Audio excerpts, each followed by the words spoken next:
Hello dear viewers, today I will tell you a story, but the story is most powerful story. Not sell or a short story, but the story is most powerful. The story is most important for each life. Which story written based on Bengali, a candidate. This story has been this Bengali story by a candidate.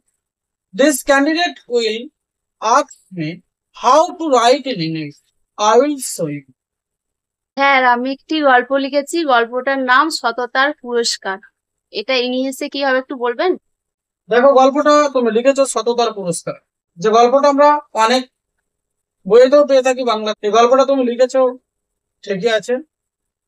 এই গল্পটা থেকে আমরা অনেক কিছু শিখতে পারবো। We shall learn many things from this story. How to make a good character in human beings. We shall learn from this story. Different types of children will learn a good character after reading this story. Let's this video. সততার পুরস্কার। গল্পটার নাম হচ্ছে সততার পুরস্কার। গল্পটার নাম হচ্ছে সততার পুরস্কার। এই গল্পটাকে আমরা টাইটেল দিতে পারি কিভাবে?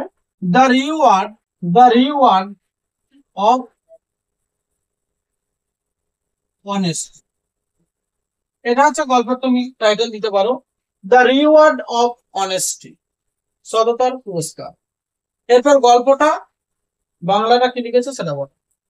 একটি গ্রামে এক দরিদ্র কৃষক বাস করত। একটি গ্রামে এক দরিদ্র কৃষক বাস করত। বাস করত, তাই তো? হ্যাঁ, এটাকে দেখো আমি কিভাবে লিখবো, এটাকে ট্রান্সলেশন আকারে লিখতে হবে তোমাকে। একটি গ্রামে এক দরিদ্র কৃষক বাস করত। বাক্যের শেষে ততাম থাকলে বাক্যটা পাস্ট ইনডিফিনাইট টেন্সে হয়, অর্থাৎ subject plus ভি2, subject plus ভি2 plus object. একটি গ্রামে এক দরিদ্র কৃষক বসবাস করত। একটি গ্রামে গ্রামটা হচ্ছে একটা জায়গার নাম। তাহলে বাক্যের শেষে কোন স্থানে আছে বোঝালে বাক্যের প্রথমেই দেয়ার বসে।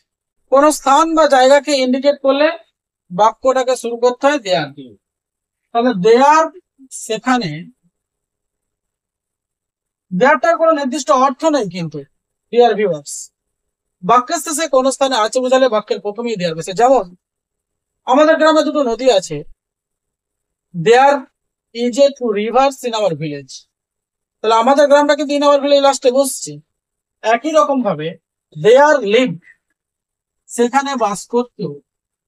দেয়ারটা কিন্তু নির্দিষ্ট অর্থ নেই, বোঝানোর জন্য আমি দেয়ার কথার অর্থ সেখানে বলতে। দেয়ার লিভ বাস করত এক দরিদ্র কৃষক। এ পুয়ার, দরিদ্র বলতে poor. There live a poor farmer. একটি গ্রাম মানে ইন এ ভিলেজ। তাহলে বাক্যটাকে আমরা কিভাবে বলবো? একটি গ্রামে এক দরিদ্র কৃষক বাস করত। তাহলে there live a farmer, a poor farmer in a village. তাহলে there live a poor farmer in a village, সেখানে বাস করতো একটি গরিব কৃষক একটি গ্রামে। বা দেয়ার ইন এ ভিলেজ, এটা বাক্যটা অ্যাডজাস্টেবল হবে না। দেখো, একটি গ্রামে এক দরিদ্র কৃষক বাস করত, বাক্যটা কি সাবজেক্ট প্লাস ভি2 প্লাস অবজেক্ট। তাহলে বাক্যটাকে সেন্টেন্সের স্থানে বোঝাচ্ছে বলে বাক্যটাকে দেয়ার দিয়ে শুরু করেছে। ভাব কি আছে? বাস করত, এটা ভি2। তাহলে দেয়ার লিভ, সেখানে বাস করত, এটা হচ্ছে ভি2। তাহলে সাবজেক্ট প্লাস ভি2। একটি দরিদ্র কৃষক object, A poor farmer in a village. এই হচ্ছে তোমাদের ভাব। তারপর কি আছে গল্পটার দ্বিতীয় বাক্য? সে ছিল পরিশ্রমী মা, কিন্তু জীবনে তার খুব কষ্ট ছিল। ডিয়ার ভিউয়ার্স, এখানে মুছে দিলাম। সে ছিল খুবই পরিশ্রমী, তারপর কমা দিয়ে কমা দিয়ে কিন্তু জীবনে তার খুব কষ্ট ছিল।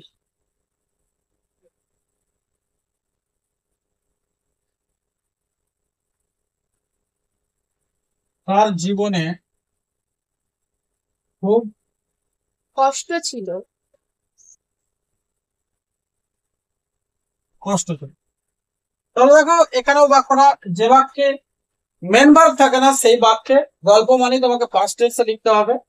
যে বাক্যে মেন ভার্ব থাকে না সেই বাক্যে ওয়াজ, ওয়ার অথবা হ্যাড এর সাহায্যে লিখতে হবে। আর দু একটা বাক্য যদি আমাকে অন্য টেন্সে লিখতে হয় সেখানে আমাকে ডাইরেক্ট ন্যারেশনে লিখতে হবে। এটা হচ্ছে গল্প লেখার নিয়ম। এখান থেকে আমরা স্পোকেন ইংলিশ শিখতে পারবো, অনেক নতুন নতুন ওয়ার্ড জানতে হবে এবং সিম্পল সিম্পল বাক্য শিখে আমরা কিন্তু ইংরেজি ভাষা অবশ্যই শিখতে সক্ষম হব। সে ছিল খুবই পরিশ্রমী। তাহলে সে ছিল, ছিলটা হচ্ছে এখানে ভার্ব, বিভাগ, মানে যেহেতু এই বাক্যের মধ্যে কোনো মেন ভার্ব নেই সেই জন্য বিভাগটা এই বাক্যের main verb. He was very, খুবই, অবজেক্ট কি আছে পরিশ্রমী, পরিশ্রমীটাকে বলা হচ্ছে হার্ড। তবে দেখো সিটা হচ্ছে কি সে, সেটা কি সে ইংরেজি হচ্ছে হি, এইটা কর্তার হচ্ছে একবচন।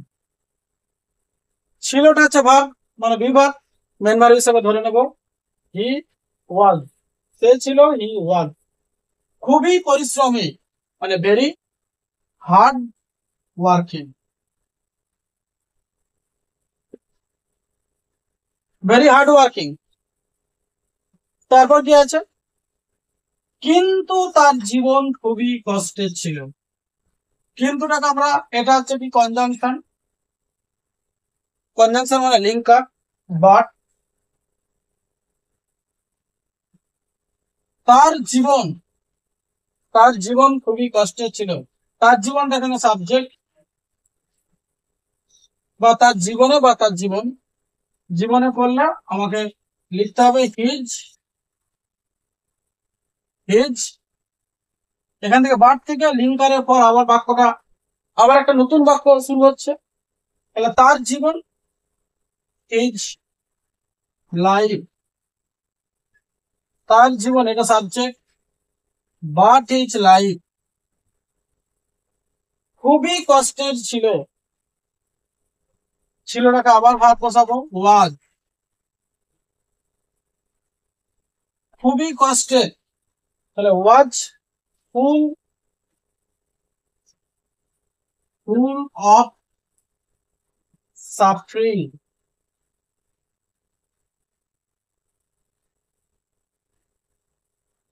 খুবই কষ্টেরটাকে আমরা যদি ডিয়ার ভিউয়ার্স লিখি ফুল অফ সাফারিংস, তাহলে তার জীবনে খুবই কষ্টের ছিল। His life was full of sufferings, এই হচ্ছে তোমাদের পুরো বাক্য। তাহলে সে ছিল খুবই পরিশ্রমী। হি ওয়াজ ভেরি, ভেরিটাকে এখানে অ্যাডভার্ব আমরা জানি, অ্যাডভার্ব হার্ডটা হার্ড ওয়ার্কিং হচ্ছে এখানে অ্যাডজেক্ট। তাহলে হি ওয়াজ ভেরি হার্ড ওয়ার্কিং, সে ছিল খুবই কঠোর পরিশ্রমী। বাট কিন্তু হিজ লাইফ, তার জীবনটা ওয়াজ ছিল ফুল অফ সাফারিং, কষ্টে পরিপূর্ণ বা খুবই কষ্টে। এরপর বলো একদিন মাঠে কাজ, ভিউয়ার্স, আমি এখানটাতে রিমুভ করে দিলাম। তারপর কি আছে, একদিন মাঠে কাজ করার সময় কৃষকটি মাটির ভেতরে একটি, আস্তে আস্তে বলে, একদিন মাঠে কাজ করার সময়, একদিন মাঠে কাজ করার সময় করার সময়, তারপর কৃষকটি কৃষকটি মাটির ভেতর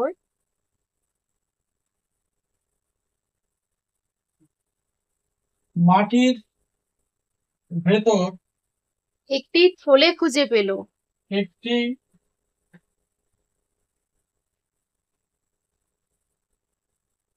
থলে খুঁজে পেল। খুঁজে পেয়েছিল, পেয়েছিল। তারপর একদিন, একদিনটাকে আমরা কিভাবে লিখবো, ওয়ান ডে, ওয়ান ডে। তারপর কি আছে, এই বাক্যটা পার্টিসিপেল ফর্মে আছে। প্রথম অংশটা কিন্তু এটাকে আমরা বলি পার্টিসিপিং ফর্ম। তাহলে মাঠে কাজ করার সময় এটাকে আমরা লিখতে হবে while on working in the field, while on working in the field, কমা। তাহলে একদিন ওয়ান ডে মাঠে কাজ করার সময়, while working, whileটা কেন বোঝাচ্ছে? টাইমকে ইন্ডিকেট করলে, সময় ইন্ডিকেট করছে, কাজ করার সময়টাকে ইন্ডিকেট করছে, সেই জন্য while, তারপর অন প্রিপোজিশন, তারপর কি ভার্বকে যখন আইএনজি তে যুক্ত করব, ভার্বের সাথে যখন আইএনজি যুক্ত করব, ভার্বটা অবশ্যই প্রেজেন্ট ফর্মে থাকবে। ভার্বের প্রেজেন্ট ফর্মের সাথে যখন আইএনজি যুক্ত করব, এই প্রিপোজিশনের পর এটা তখন কিন্তু নাউন হয়ে যায়, অবশ্যই তোমরা মনে রাখবে। তাহলে one day while on working, মাঠে, ইন দা ফিল্ড, এটা হলো একটা ফ্রেজ। তারপর কি লিখবো? কমা দিয়ে। কৃষকটি মাঠের ভিতর একটি থলে খুঁজে পেয়েছিল।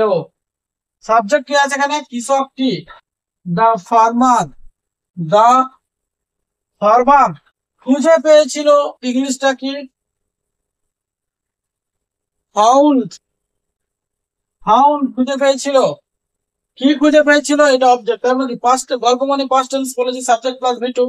তাহলে সাবজেক্ট হচ্ছে দা ফার্মার, ফাউন্ড হচ্ছে V two, subject plus V two. কি খুঁজে পেয়েছিল? একটি থলে, এ ব্যাগ লিখতে পারি আমরা। তারপর কি? মাটির ভেতর, আন্ডার দা গ্রাউন্ড বা আন্ডার দা সয়েল, মাটির নিচে, আন্ডার দা সয়েল, মাটির ভেতর বলতে আন্ডার দা সয়েল। তাহলে কি হচ্ছে দেখো বাক্যটা, one day while on working in the field, একদিন মাঠে কাজ করার সময়, কৃষকটি, দা ফার্মার, দেখো এখানে ওয়ান ডে একদিন, while on working in the field, মাঠে কাজ করার সময়, কমা, মাঠে কাজ করার সময়, কমা, দা ফার্মার কৃষকটি ফাউন্ড খুঁজে পেয়েছিল, এ ব্যাগ একটি ব্যাগ, আন্ডার দা সয়েল মাটির নিচে। কারণ মাঠে কাজ করার সময় কৃষকটি মাটির ভিতরে একটি থলি খুঁজে পেয়েছিল, এটাকে আমরা ইংরেজিতে কি বলবো? One day while on working in the field, the farmer found a bag under the soil. যখন কৃষকটি দাও আস্তে আস্তে বলবা। যখন কৃষকটি কৃষকটি থলিটি খুলেছিল থলিটি খুলেছিল, খুলেছিল, সে দেখতে পেল সে দেখতে পেল সোনার মুদ্রা ঝকমক করছিল থলির ভিতরে। সোনার মুদ্রা মুদ্রা ঝকমক করছিল থলির ভেতরে। থলির ভেতরে।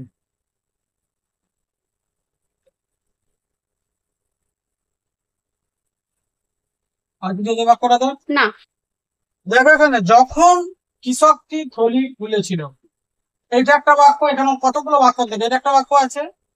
সে দেখতে পেল সোনার মুদ্রা, এটা একটা বাক্য। আমরা বাক্যগুলোকে যত ডিয়ার ভিউয়ার্স ছোট ছোট করে লিখবো, তত তোমরা শিখতে পারবে এবং নিজেরাই লিখতে পারবে।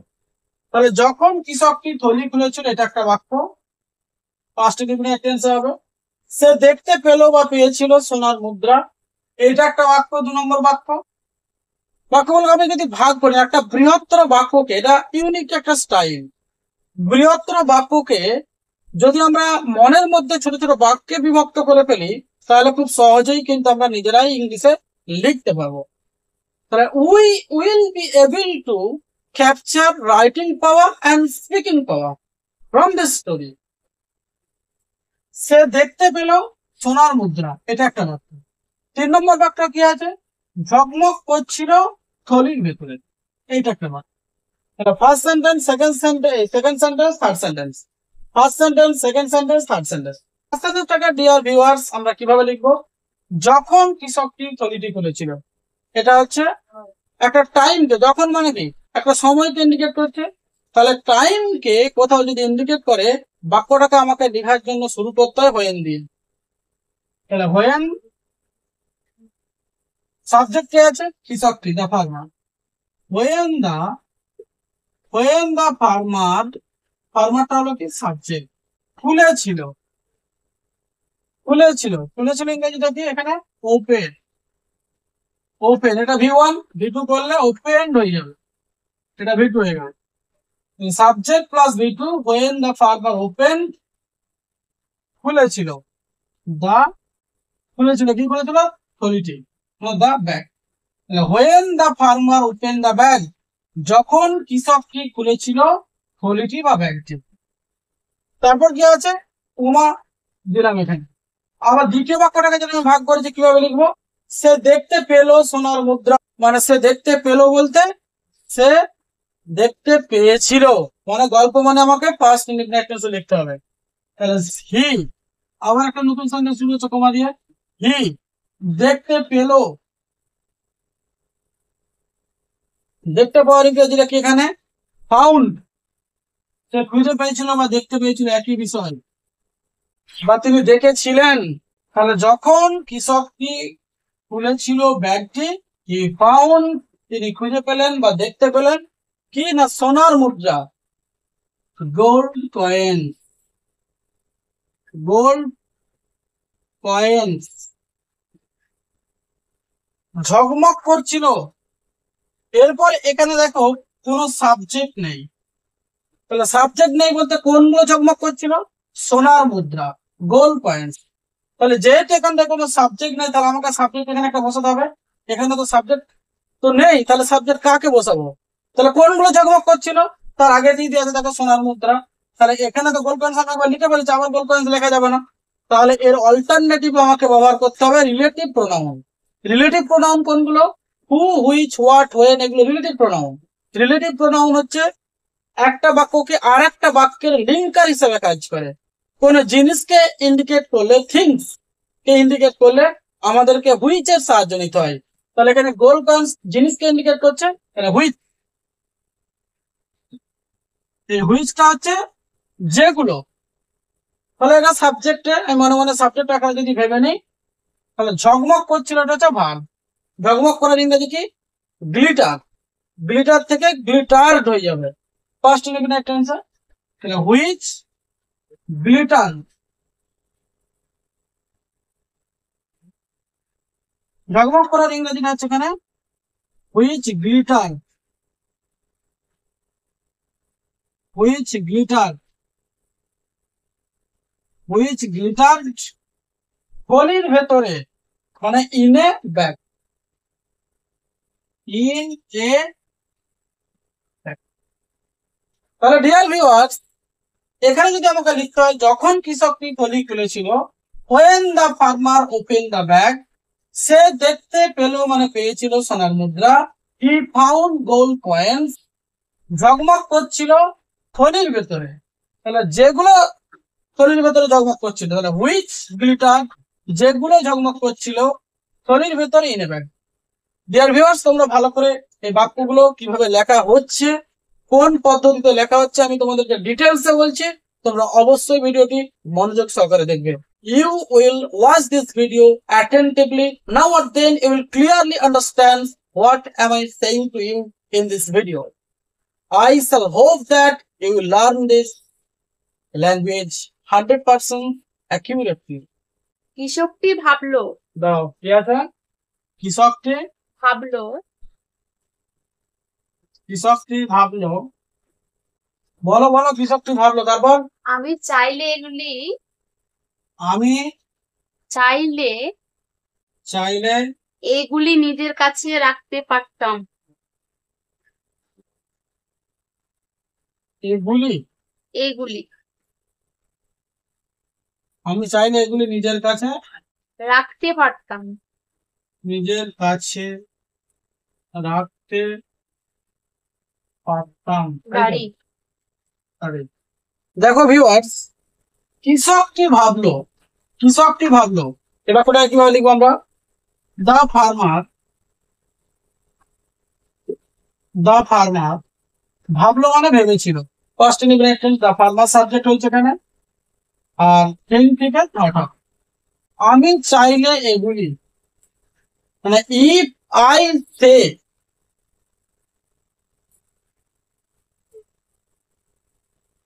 ইফ আই সে অথবা ওয়ান্ট তো তোমরা লিখতে পারো, দেখুন একটা, যদি আমি চাইতাম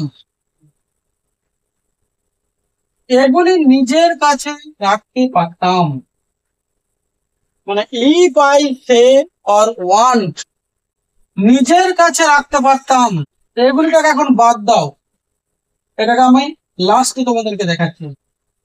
নিজের কাছে রাখতে পারতাম, এটাকে লিখতে হবে কিভাবে? নিজের কাছে মানে এখানে আই, আই রাখতে পারতামটা হচ্ছে ভাব, আই কুড কিপ। কেন করে কুডটা ব্যবহার করলাম? নিজের কাছেটাকে আমি কিভাবে লিখলাম দেখো, আই রাখতে পারতাম, ফার্স্ট ইন্ডিপেন্ডেন্ট টেন্স, লাস্টে পারতাম বলেছে, তাহলে আই কুড, আমি পারতাম কিপ রাখতে, কোনগুলোকে? এগুলিকে, দেম। এখানে দেম বলতে কোনটাকে বোঝাচ্ছে? এগুলি বলতে গোল্ড কয়েন্স গুলোকে বোঝাচ্ছে। তাহলে দেখো, কৃষকটি ভাবলো আমি চাইলে এগুলি নিজের কাছে রাখতে পারতাম। দ্য ফার্মার থট দ্যাট, বা এখানে দ্যাট নাও দিতে পারো, যেহেতু এখানে হাইফেন দিয়ে দিয়েছি আমি। আমি চাইলেই মানে if I say or want, যে কোনো একটা লিখবে, সে অথবা ওয়ান, নিজের কাছে মানে আই কুড কিপ দেম। এই হচ্ছে ডিয়ার ভিউয়ার্স তোমাদের বাক্যটা তুলে ধরলাম। কিন্তু এটা আমার নয়। কিন্তু এটা আমার নয়। আমার নয়। নেক্সট, থলিটি নিয়ে গ্রামের প্রধানের কাছে গিয়ে জমা দিল। সেই থলিটি নিয়ে গ্রামের প্রধানের কাছে গিয়ে জমা দিল। গ্রামের প্রধানের কাছে দিয়ে জমা দিল। গিয়ে জমা দিল। গ্রামের প্রধানের কাছে গিয়ে হ্যাঁ, জমা দিল। জমা দিল, এখানে জমা দিল। কিন্তু ইংলিশটা কি এখানে আমরা জানি, বাট। এটা আমার নয়, এটা একটা বাক্য, আলাদা বাক্য। এটা আমার নয় বলতে this was not of the farmer. এটা আমার নয়, বলতে এটাকে আমরা কিভাবে বলবো? This was not of mine. Possessive pronoun আমরা ইউজ করবো এখানে, তাহলে এখানে পার্সোনাল প্রোনাউন বলতে পারি। তাহলে এটা আমার নয়, ডিয়ার ভিউয়ার্স, এটা আমার নয়, এটা বলতে এখানে দিস বা ইটও লিখতে পারি, যেহেতু থিংস ইন্ডিকেট করছে ইট বা দিস। আমার নয় মানে ওয়াজ নট, আমারটাকে এখানে লাস্টে কিভাবে লিখবো? মাই লিখলে হবে না, তাহলে কিভাবে লিখবো? This was not of mine. Personal pronoun use করলাম এখানে লাস্টে, তাহলে but this was not of mine, কিন্তু এটা আমার নয়। এটা একটা বাক্য হলো। পরের বাক্যটা কি আছে দেখো ডিয়ার ভিউয়ার, সে থলিটি নিয়ে, তার মানে কি? সে থলিটি নিয়ে বলতে হি টুক দ্য ব্যাগ, সে থলিটি নিয়েছিল, এটা একটা বাক্য দেখো। সে থলিটা নিয়ে বলতে সে থলিটা নিয়েছিল, ক্ষমা দিয়ে। এখানে প্রথমে দেখো হি টুক দ্য ব্যাগ, সে থলিটা নিয়ে বলতে হি টুক দ্য ব্যাগ, এটা V two, he took the bag, সে থলিটা নিয়ে বলতে সে থলিটা নিয়েছিল, তোমা গ্রামের প্রধানের কাছে গিয়ে জমা দিল, মানে হি ওয়েন্ট গ্রামের প্রধানের কাছে। এখানে নিয়ে তারপর কি, এখানে দেখো কিছু নাই, মানে এখানটাতে সেটাকে ইন্ডিকেট করছে, মানে ফার্মারটাকে ইন্ডিকেট করছে, এখানটা থেকে ইন্ডিকেট করছে। তাহলে হবে হি ওয়েন্ট তিনি গিয়েছিলেন টু গ্রামের প্রধানের কাছে, টু দা ভিলেজ অ্যাপোস্ট্রফি এবং গ্রামের বলেছে, মানে ভিলেজ লিখে অ্যাপোস্ট্রফি দিলেই গ্রামের হয়ে যাবে। তাহলে টু দা ভিলেজের প্রধান, প্রধান ইংরেজি এখানে প্রধানও লিখতে পারো, to the village pradhan, to the village pradhan কি করতে গিয়েছিল? জমা দিতে গিয়েছিল, ডিপোজিট। তাহলে to deposit. Hello hello viewers, এই বাক্যটা দেখো, কিন্তু এটা আমার নয়, but this was not of mine. সে থলিটা নিয়ে, সে থলিটা নিয়ে বলতে সে থলিটা নিয়ে গিয়েছিল, হি টুক দ্য ব্যাগ। দেখো, সে থলিটা নিয়ে বলতে সে থলিটা নিয়েছিল, হি টুক দ্য ব্যাগ। কমা দিয়ে গ্রামের প্রধানের কাছে, মানে সে এখানে কমা আছে, তারপর গ্রামের আছে, এখানে কিছু নেই, মানে সাবজেক্টটা বোঝানো তোমাকে, এখানে হিটাকে ইন্ডিকেট করছে। তাহলে হি মানে কি, সে গ্রামের প্রধানের কাছে, মানে হি ওয়েন্ট, সে গিয়েছিল, টু দা ভিলেজ প্রধান, মানে তিনি গ্রামের প্রধানের কাছে গেলেন কি করতে? টু ডিপোজিট, জমা দিতে। কোনটা জমা দিতে গিয়েছিল? ব্যাগটা। এখানে লাস্টে ইটটা লিখে দিলে বাক্যটা আরো ভালো হবে, টু ডিপোজিট। এই হচ্ছে ডিয়ার ভিউয়ার্স, তোমাদের সামনে বাক্যটা পুরো পুঙ্খানুপুঙ্খ তুলে ধরলাম। পরবর্তী বাক্যটা কি আছে বলো, নেক্সট সেন্টেন্সটা বলো। তারপর প্রধান খবর পাঠিয়েছিল। দাঁড়াও, তারপর প্রধান খবর পাঠিয়েছিল থলির মালিকের কাছে। খবর পাঠিয়েছিল,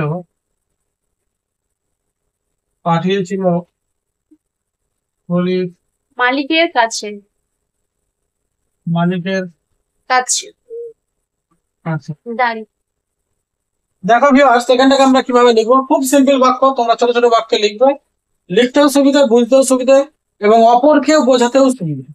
দেখো, তারপরটা কি? দেন, দেন তারপর কি? প্রধান খবর পাঠিয়েছিল, এখানে সাবজেক্টে প্রধান, তাহলে দা প্রধান। এবার তুমি যদি মনে হয় এখানটা আমি গ্রামের প্রধান খবর পাঠিয়েছিল লিখবো, তাহলে এখানে দা প্রধান অফ দা ভিলেজ, এখানে যোগ দিয়ে দেওয়া হবে। গ্রামের প্রধান যদি লিখতে চাও, অফ দা ভিলেজ। এটা টোটালটা কি হলো? টোটালটা দা প্রধান অফ দা ভিলেজ, এটা সাবজেক্ট। পাঠিয়েছিল, পাঠানোর ইংরেজি কি? সেন্ড থেকে সেন্ট, তাহলে এখানটা হবে সেন্ট, এটা হলো ভি2। দেখো, এইভাবে তোমাদেরকে লিখতে হবে, সেন্ট থেকে সেন্ট, সেন্ট সেন্ট, এটা ভি2, এটা ভি1। তাহলে এই সেন্ট থেকে সেন্ট, তাহলে আমরা লিখলাম দেন the pradhan of the village Saint, থলির মালিকের কাছে কি পাঠিয়েছিল, আমরা এটা কিন্তু লিখিনি এখনো। তাহলে দেন the pradhan of the village, গ্রামের প্রধান সেন্ট পাঠিয়েছিল। ডবল অবজেক্ট পাচ্ছে বাক্যের মধ্যে, কি পাঠিয়েছিল? খবর, নিউজ।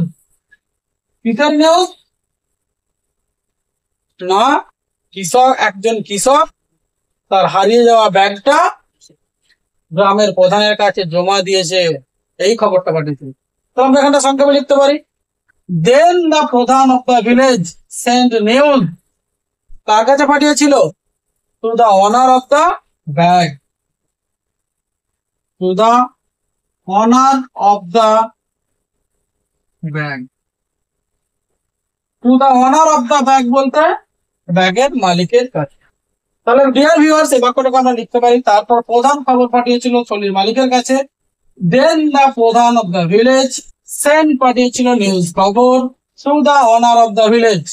অফ কথাটায় বাংলার অর্থ হচ্ছে এর, মানে to the owner of the bag, ব্যাগের মালিকের কাছে। নেক্সট বাক্য কি আছে বলো। থলির মালিক এসেছিলেন। দাও, এখানে রিমুভ করে দিচ্ছি ডিয়ার ভিউয়ার্স, থলির মালিক এসেছিলেন এসেছিলেন এবং থলিটির মালিক ফেরত পেলেন। এবং থলিটি মালিক থলিটি ফেরত ফিনল্যান্ড। দেখো ডিয়ার ভিউয়ার্স, এখান থেকে বাক্যটাকে আমরা কিভাবে লিখতে পারি। এখানেও দেখো দুটো বাক্য আছে, দুটো বাক্য কিন্তু ফার্স্ট ইন্ডিপেন্ডেন্ট টেন্স হবে। এটা একটা বাক্য আছে এবং এর পর আরেকটা বাক্য আছে ঠিক সহজ ভাবে লেখার জন্য। আর এখানে এবংটা কি, এবংটা হচ্ছে কোঅর্ডিনেটিং কনজাংশন এন্ড। তাহলে থলির মালিক, থলির মালিক কি আছে, থলির মালিক হলে দা ওনার, থলির মালিক এর বোঝালে আমাদেরকে লিখতে হয় the owner of the bag. The owner of the bag, এই প্রিপজিশন অফ দিয়ে the owner of the bag, থলিটির মালিক, এই বাড়িটির মালিক দা ওনার অফ দিস হাউস। এইভাবে আমরা অনেক বাক্য বলতে পারি। দা ওনার অফ দা ব্যাগ, এই বাড়িটির মালিক দা ওনার অফ দিস হাউস, এই গাড়িটির মালিক দা ওনার অফ দিস কার, এই বাইকটার মালিক দা ওনার অফ দিস বাইক। এইভাবে আমরা হাজারো সেন্টেন্স তৈরি করতে পারি। দা ওনার অফ দিস বা দা ওনার অফ দা ব্যাগ থলির মালিক। এসেছিলেন, এসেছিলেন মানে কেম, কাম থেকে কেম, ভিটু হলো, এবং থলিটির মালিক। এবং এই থলিটির মালিকের জায়গায় তোমরা এক কাজ করতে পারো এবং সে, যেহেতু থলিটির মালিক একই ব্যক্তি, থলিটির মালিকই তো, সে বলতে কাকে বোঝাচ্ছে, থলির মালিককে। তাহলে এখানে আমরা সংক্ষেপে সে লিখতে পারি এবং সে। তাহলে কোঅর্ডিনেটিং কনজাংশন এন্ড সে, সে ইংরেজি আমরা জানি হি ফেরত পেলেন, ফেরত পাওয়ার ইংরেজি কি গট ব্যাক, গেট ব্যাক থেকে গট ব্যাক। তাহলে হবে এখানে গট ব্যাক, এখানে হিজটা লিখে দিতে পারি, তার, তার থলিটি, সে তার থলিটি ফেরত পেলেন। তাহলে he got back his back. তারপর ডিয়ার ভিউয়ার্স দেখো এখানটা আমি মুছে দিচ্ছি, থলিটির মালিক এসেছিল এবং সে তার থলিটি ফেরত পেলেন। তাহলে এখানে দুটো বাক্য পেলাম, থলিটির মালিক এসেছিল, the owner of the bag came, and এবং সে, হি ফেরত পেয়েছিল, গট ব্যাক, গেট ব্যাক থেকে গট ব্যাক করেছে, এটা গ্রুপ ভার্ব, ফেরত পেয়েছিল তার থলিটি হিজ ব্যাগ। এই হচ্ছে বাক্য। ডিয়ার ভিউয়ার্স, পরের বাক্যটা দেখবো, এখানে রিমুভ করে দিই। পরের বাক্যটা কি আছে বলো তো, তিনি খুব মুগ্ধ হলেন, তিনি খুব মুগ্ধ হলেন, মুগ্ধ হলেন, কৃষকটির সততা দেখে, কৃষকটির সততা দেখে, সততা দেখে দেখতে। এই বাক্যটা কিভাবে লিখতে হয় দেখো, তিনি খুব মুগ্ধ হলেন, তিনি ইংরেজি আমরা জানি হি, মুগ্ধ হলেন, মুগ্ধ হওয়ার ইংরেজি এনচ্যান্টেড, এনচ্যান্টেড, এখান থেকে লিখবো মুগ্ধ হওয়ার ইংরেজি এনচ্যান্ট। তাহলে এন চ্যান্ট, এটা প্রেজেন্ট ফর্ম, এর সঙ্গে ইডি যোগ করলে ভি2 হয়ে যাবে বাক্যটা। তাহলে সাবজেক্ট প্লাস ভি2, তিনি মুগ্ধ হলেন, তিনি মুগ্ধ হলেন, হি এনচ্যান্টেড, খুব।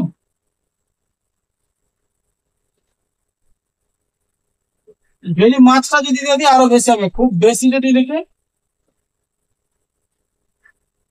তিনি খুব বেশি মুগ্ধ হলেন, তিনি খুব বেশি মুগ্ধ হলেন মানে হি এনচ্যান্টেড ভেরি মাচ। কি দেখে, কৃষকটির সততা দেখে, এটা একটা আলাদা বাক্য। কৃষকটির সততা দেখে বলতে to see the honesty of the farmer, to see the honesty of the farmer. Hello dear viewers, তিনি খুব বেশি মুগ্ধ হলেন, হি এনচ্যান্টেড ভেরি মাচ। কি দেখে না, কৃষকটির সততা দেখে, দেখে খেতে যেতে এগুলো টু দিয়ে অক্সিলারি ভার্ব যুক্ত করতে হয়। তাহলে টু সি দেখে, দা অনেস্টি সততা অফ দা ফার্মার, কৃষক। Dear viewers, here I have ended this video, but one question is presented by me in front of you. What did we learn from this story? Basically, we had learned from this story, once upon a time or one day, money will be ended, but honesty will remain alive forever after death of a person, after death of human beings. So it's a clear point. We learned from this story. One day, money will be ruined or destroyed or finished, but honesty will remain alive after the death of human being, after the death of a person. Whenever, on the one hand, we have studied different types of biography, who are the greatest scholar, philosopher, etc. We have read the biography of Raja Rammohn Rai, Netaji Subhash Chandra Bose, Swami Vivekananda, Rabindranath Tagore. Everybody have remembered now still, after ages and ages, after years and years, for their greatest contribution of their work. Hello viewers, তোমাদের জন্য একটি মাত্র বাক্য আমি hide করে রেখেছিলাম। কোন বাক্যটা স্ক্রিপ্ট করে গেলাম অবশ্যই তোমরা কমেন্ট বক্সে লিখে জানাবে। কিন্তু আমি তোমাদেরকে একটি গুরুত্বপূর্ণ বাংলা সেন্টেন্স দিচ্ছি, তোমরা অবশ্যই ইংরেজিতে লিখে কমেন্টস করে জানাবে। উত্তর কেমন হলো অবশ্যই আমি তোমাদের রিপ্লাই দেওয়ার চেষ্টা করব। হ্যালো ভিউয়ার্স, আমি তোমাদের একটা বাক্য স্ক্রিপ্ট করেছিলাম। কেন করেছিলাম? কারণ একটা বেঙ্গলি বাক্য আমি স্ক্রিপ্ট করেছি এই কারণে, যেটা আমি তোমাদেরকে নিজেদেরকে ট্রান্সলেট করতে দিচ্ছি। এই বাংলা বাক্যটাকে তোমরা কমেন্ট বক্সে ইংরেজিতে লিখে জানাবে। আমি প্রত্যেককেই উত্তর দেওয়ার চেষ্টা করব যারা যারা এই সুন্দর বাংলা বাক্যটা ইংরেজিতে ট্রান্সলেট করে কমেন্ট বক্সে লিখবে। Thank you friends. দেখো ভিউয়ার্স, এই বাক্যটা আমি বাংলায় লিখে দিচ্ছি, অবশ্যই তোমরা ইংরেজিতে সুন্দরভাবে ট্রান্সলেট করে কমেন্ট বক্সে লিখে জানাবে। কাজের উত্তর কেমন হলো আমি অবশ্যই তোমাদেরকে রিপ্লাই দেওয়ার চেষ্টা করব। বাক্যটা হলো, থলিটির মালিক